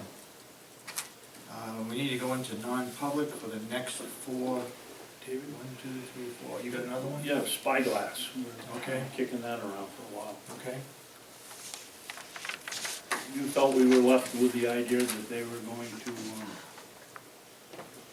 My understanding was they were going to supply us with application information and so forth. And I have not seen any of that. Let's follow up and see what we can obtain and get their applications and so forth and get it underway. Now, is that a case where we need to put that out, an RFP out for bids from different companies? Probably that's true. well, I think didn't their agreement that was signed originally say if we used their That's right, services, we had to pay them? that's right. The only way we could not pay them if we did it ourselves? You're correct. I stand corrected. So let's see where that document is and let's see if we can get that application in. Sorry? Want to put us in the dock there? Sorry. Time? Oh, the meeting is boring, so we just shut up the line. Okay. Anything else we don't bring up at work sessions? All right. Yes, I had a question about the correction officers payout. They get later their money about the shift differentials. And what I hear, they get back pay for 3 years. I just want to know who authorized that, who came to the conclusion that they're going to pay only 3 years. Because I don't believe there was ever a vote taken by the board, and I don't believe that the board had any agreement. So I just wonder how we come up with the I number. believe there was 3 an years. agreement reached with the, was it with the steward of the union? Agreement was reached with them that that would be satisfactory to them, and that was taken care of. Correct? I see people nodding their heads. Yep. Okay. All right. Let's move on then. We'll open it up to public comment. From anybody. Go ahead, Melissa. Since right-to-know requests don't have to be put in writing, I just wanted to request 4 things if I could. A copy of the letter that Commissioner Babson read from the HR generalist. A copy of the information that was supplied to you this morning by the Coalition for Public Health. A copy of the ambulance contract that Commissioner Babson made reference to at last week's commissioners meeting. The what? The ambulance contract. Ambulance contract? That's, go ahead, Melissa.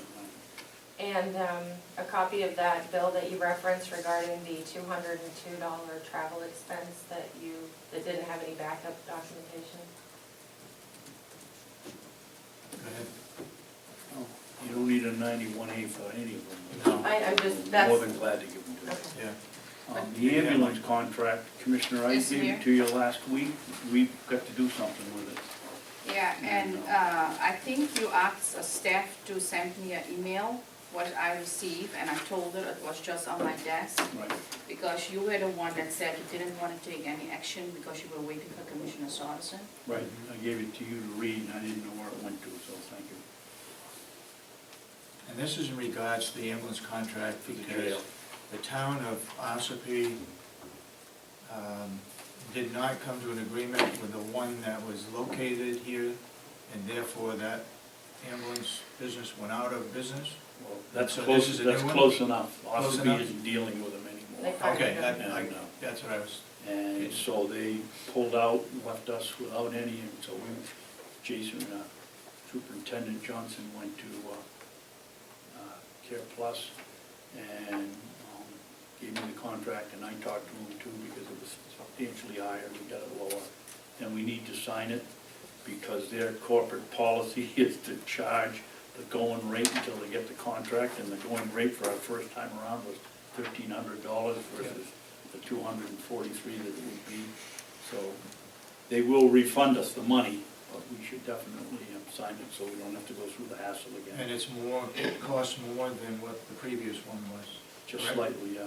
Well, it was much higher in the original bid, but I talked to them and they finally agreed that they would do it. They can't do it any lower than either the Medicaid or Medicare rate. I can never remember which to it is. So it's, I think, $15 more, isn't it, Jason? Somewhere around there, yes, Commissioner. So, Okay, but the emergency one was less than the previous contract, correct? Originally, it was a little bit more from The normal one, but in the emergency case, it was less expensive, I believe. there's no He differentiation. really reduced that one. Yeah, We're yeah. way down on that one, Okay, but we need to sign it. do I hear a motion? Make a motion that we sign the ambulance contract with Care Plus. Do I hear a second? A second. Okay. All those in support of the motion say aye. Aye. Aye. Melissa, will you give us a chance to get a copy? We only got one copy. Thank you. You want to witness it? Put a date on it too, somewhere. 12. What's the date? 18. Right?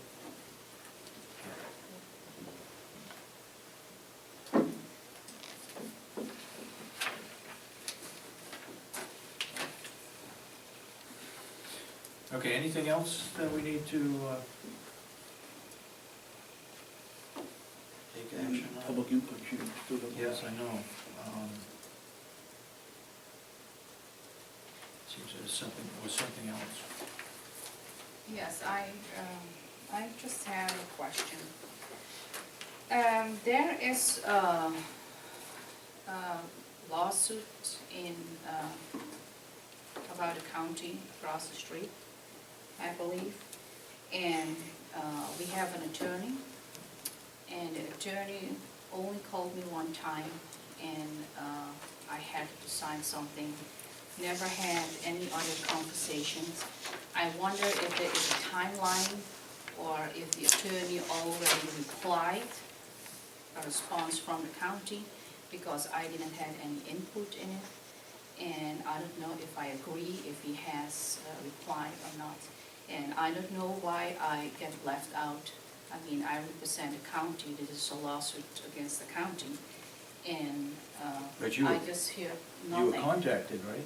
Did you just What say? you you- talking about, He David? just want me, there is a lawsuit across the street Oh, from, I think, a former employee of the nursing home.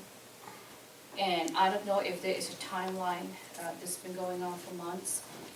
The attorney only called me one time that I needed to sign a paper, and that is all. But I think there should be like a time frame that we need to respond or reply, and he never talked to me. I don't know if he already replied, I like to see the responses, and I also like to see all the documentation, what he has, or what he is sending with his case, because I'm the commissioner here, and I get left out again. He's probably working around me, and he shouldn't, because I don't know what, if he already responds, but if he responded, I just want to see what he wrote back, and I need to agree to it. Were you identified in the suit? Well, he called me, yes. And Uh, you didn't respond? Yeah, county, what? You didn't respond to him or her? He called me only one time, and he said I needed to sign something, what I did, and send it to him. But I don't know there anything is a about that. time frame that you What need did to you sign? respond to it. But I don't know if you respond, and I never heard anything back.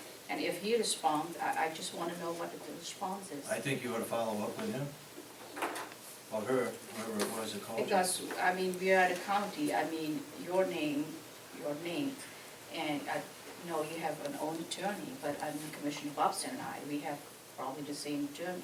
Did the attorney talk to you? Did you read any response? Did you get any documentation? I don't believe. Well, I find it very strange then You're right, that the attorney Commissioner, worked no, like this.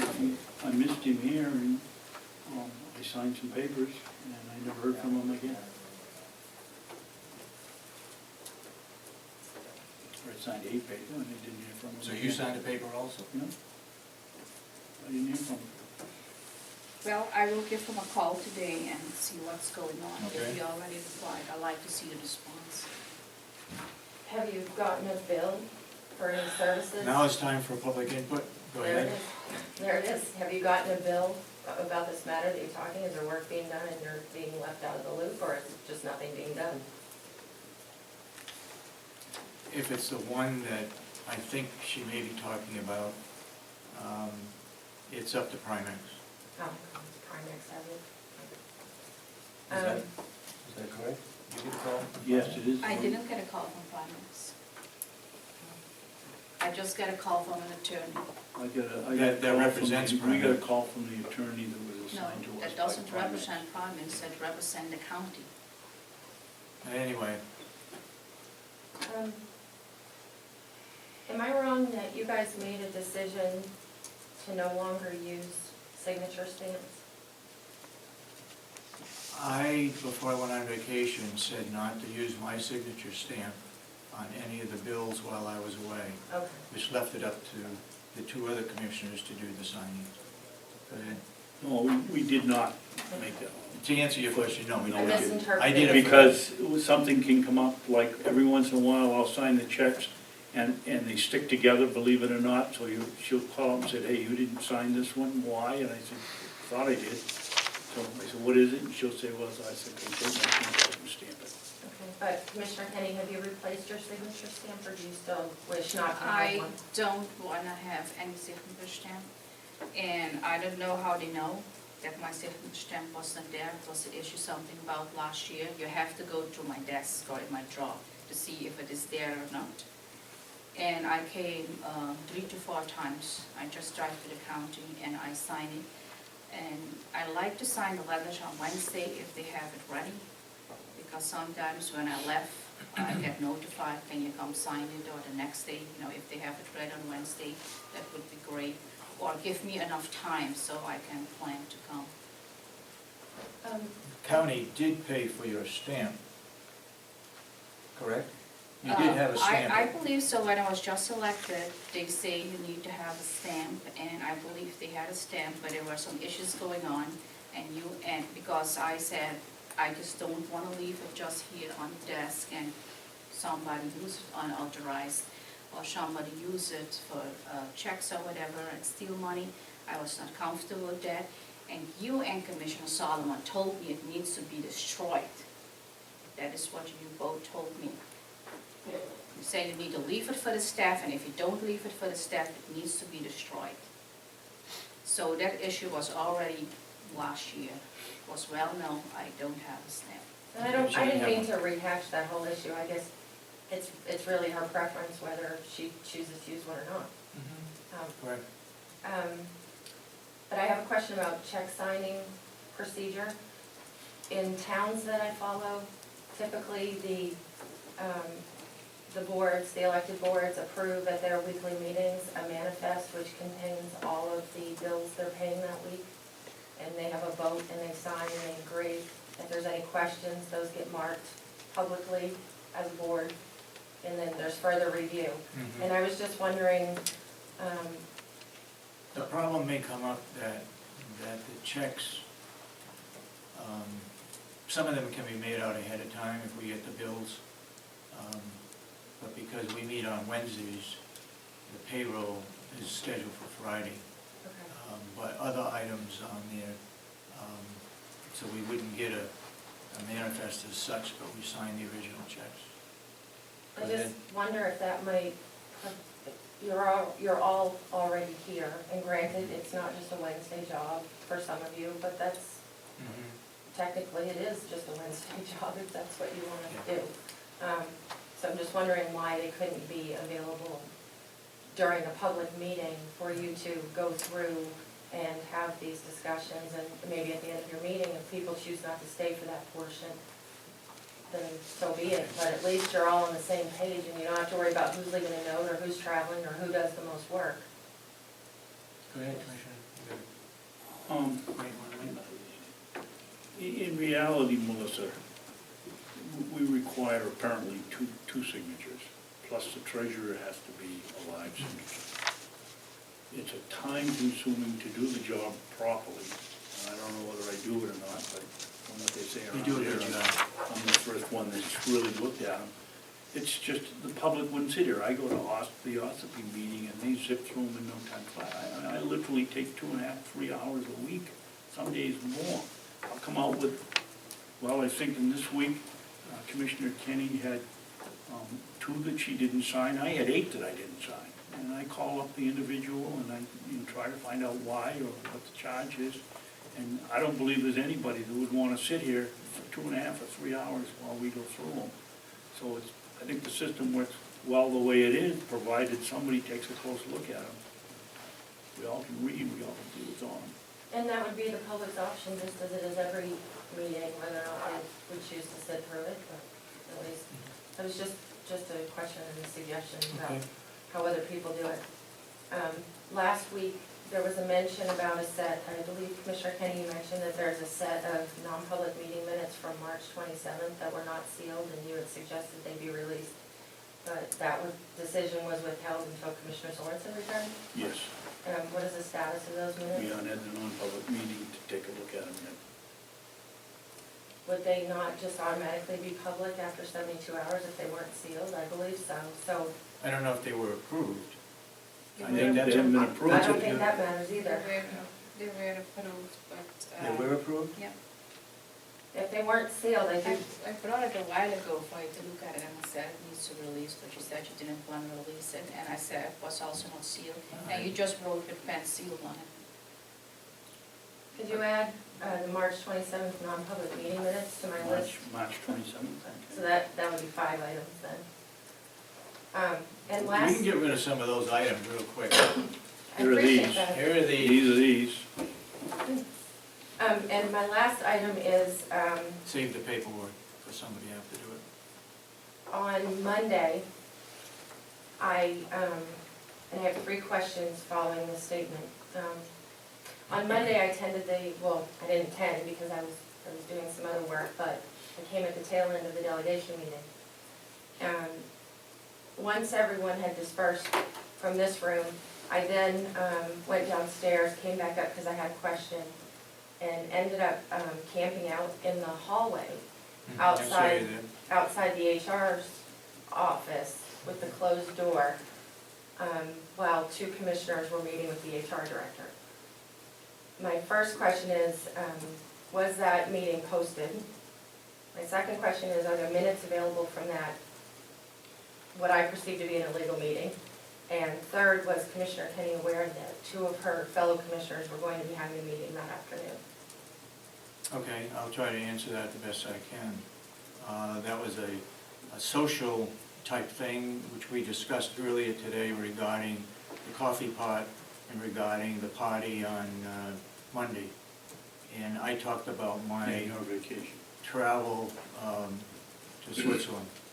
those are the three items that were talked about. And the decisions were made, or it was brought up early this morning. I don't know if you were here when Lynette gave her portion of it. Did you know? I was not aware, but I think if it is something like that, any discussion or whatever, I think the board should be knowledgeable from, and I didn't know that, I have no knowledge. Okay? Under You got any the, others? under the New Hampshire RSA 91A:2, Section 3, Roman numeral 3, what constitutes a meeting is a quorum of an elected board that convenes for the purpose of discussing or acting upon a matter or matters over which the public body has supervision, control, jurisdiction, or advisory power. Even though this could be perceived as just a social gathering that you had, you are still a quorum and you are still discussing county business. So, and If for you'd like to that, hang me because we discussed whether we'd have a party on Monday for Christmas, instead of waiting 2 more days to have a published meeting of whether we're gonna have a Christmas gathering, then go ahead. And Commissioner, and because Go ahead, it was not using any county funds for the party, I didn't feel that it had to be a vote, it wasn't a business decision, it was There's just. no vote taken. Right, and it was just informational that, I'd like to do this for the employees, and just wanted to run it by you. It wasn't a vote of the board or anything, it's just that I wanted to let you know that that's what we were going to do, and then I sent an invite out to all three, so, as I did to all the facility heads and the department heads. I just want to comment on that. I find your response very strange, because I remember a few months ago, when you said you want to put up procedures, you had the minute taker, Michelle Hamilton there, and you had Commissioner Sorensen there. And I said, what is going on? And she said there was a meeting going on. And I came also, and you said, I couldn't be here. And Commissioner Sorensen said, no, I want to talk alone with her. I want to go to procedures. And Commissioner Sorensen said, I cannot be in the room. And then you said, oh no, we're going to have 2 commissioners. And I was sent out of the room. And it was about how the non-public minutes were done, and how the public minutes was done, and what decisions were made. And That was you emailed business. me, and that was business, thank you, county business. And you emailed me those decisions, what was there. And I stand outside, and I believe Commissioner Babson went there talking to the assistant, and then we walked into that door. So then we still have to, I don't know if you stayed, I don't know that, because then I left. And then we still had 2 commissioners, and now you gave a I don't different believe there were response. 2 commissioners then, but That's your word against mine, I guess. I just commented on her response, Okay. that we can have 2 commissioners, it is convenient, so now we can have that was good, but the other time when I wanted to come in, that was not okay. You were correct. I was in talking with HR, and you came in, and I said that would constitute 2 commissioners, and therefore, we were talking about business, we're talking about procedures, and I felt that was right to be done. And what was it last Monday then? There were 2 commissioners there, and that was different? There was Oh, no then you can business, have- there was no business taking Well, place, the no vote public taking and I place. don't know. Okay. it doesn't matter if you take a vote, Does- if money is spent, if there's a decision made. It's if 2 people on the same board get together and discuss something that they have control over. Do you have control over buying a coffee maker? Yes. Do you have control over allowing a Christmas party? Yes. It doesn't look well if by chance someone happened to be walking by and realize you're having a meeting. Are you doing that when nobody's looking? It's not on me to say whether having a Christmas party for employees is right or wrong, or that your desire going into the meeting wasn't noble, but the fact that the meeting was illegal is the problem. I don't care what you were talking about. I don't believe you should have been together in the same place discussing county business without it being posted. That's all.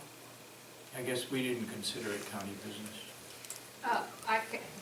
So what are you not considering county business? You Having a just- party you on ju- Monday? You Talking just about your acknowledged that vacation. you're talking about the county, about the holiday buffet party on Monday. It's about, so who's coming? It's about the employees here. So it is county business. You've been No, it's talking not. about, There's no you're taxpayers' talking, money involved, it it's not doesn't county business. matter, but you were talking about county business. So the holiday party where the employees are coming Monday is no county business. I guess that's where I looked at it. And do you find it at all irregular that a member of the board was blatantly left out of the conversation? I mean, granted, you don't always That get came up along. after. You don't always get along, but it just And we seems, talked about it earlier today. seems to be happening more regularly that she's left out of the conversation. Thank you. Okay. Anybody else got public information? If not, you got something else? Yeah, under the work session, I never got an answer why Commissioner Kenney didn't sign the HR's reimbursement for travel Do expenses. you have it down with you? I don't, I just know you didn't What- sign it. Okay, what was it all about? The HR, who was that? It was the Reimbursement, generalist? reimbursement, mileage, or whatever. For what? Reimbursement for You what? didn't sign it, Commissioner Kenney, and it said on it exactly what it was. It was for her travel, it was for the conference up at Was it Whitefield. for Lynette? And she wrote to you and asked you to tell her why. I don't know whether you answered it or Well, not. let me take a step back. You know that I brought up a few weeks ago that there was a motion made, that is in the public minutes, the evidence, January 12th, I believe. Motion made, second, she is getting $53,000 start, and later after 6 months, That she's has getting nothing to do with it. We're 55. talking Yes, about- it has to do with it. Does it? Listen, I want to finish. Well, I'm 55,000. chairman of this board, and I'm Yes, but- calling you out of order, because that's No. happened in the past. No, but We're talking about travel, and yes, but why, I'm getting to that, because she get more money, she get actually overpaid, she owe the county. Because if we actually agree to 53,000 and 55. that has nothing to do with it. Yes, of course, and you make a separate agreement that she gets more money, the county pay her out every month that she's working here more money. You So didn't, maybe we don't even owe her mileage you money. haven't answered the question, so. No, I answered You're- the question. You're out of order, and we will I'm not out continue of our meeting. order, you're out of order because you had an illegal And I agreement, accept not the because motion to you're go the into chairman, non-public you're out session. of order. Can I accept the motion to go into non-public session?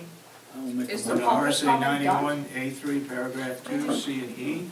There's a Also under paragraph public 2, comment A and still. C. But And also under paragraph A and C and paragraph 2. I thought it was public comment now. It You was. never We closed the didn't have- public comment. No, you didn't ask, is there any more comments? I did, but there wasn't any. I just raised my hand. I'm sorry. I'm Rosemary Landry, and I'm from Meredith, and I had a question about the vaccine, the flu vaccine that Mr. Richardson and the Health Advisory Committee are focusing on the uninsured children, and I would just like to ask a question that the parents are signing something, their signature is on for these flu vaccines that they're getting, the uninsured children? That's what he said. That's what he said. Yeah. Okay, then I must have missed that. And also, I would like to state that there are pros and cons against flu vaccine. And I would hope that the parents of uninsured and insured children are getting both sides of the story. Yep. So is that happening, Our responsibility. pro and That's- cons? We had nothing to do with it. Oh, I know, but I'm just saying the young man that was sitting there Yep. was talking about it, and I guess you're part of it, as is my county too, Belknap. Right. And I just wanted to make sure that parents are being told both sides of the story. That was all. So maybe you can check into it. Okay. Thank you. We're not responsible for that, so we're not gonna check into it. That's up to that group, that organization.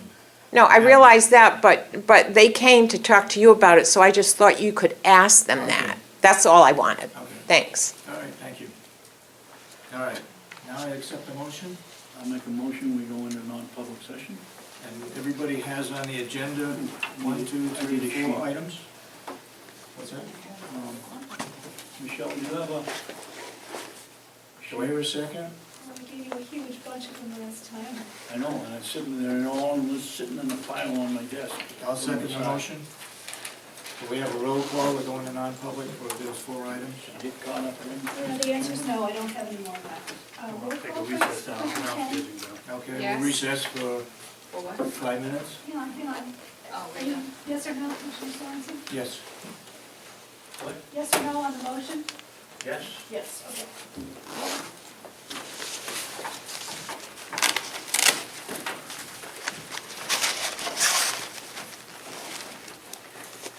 Fail.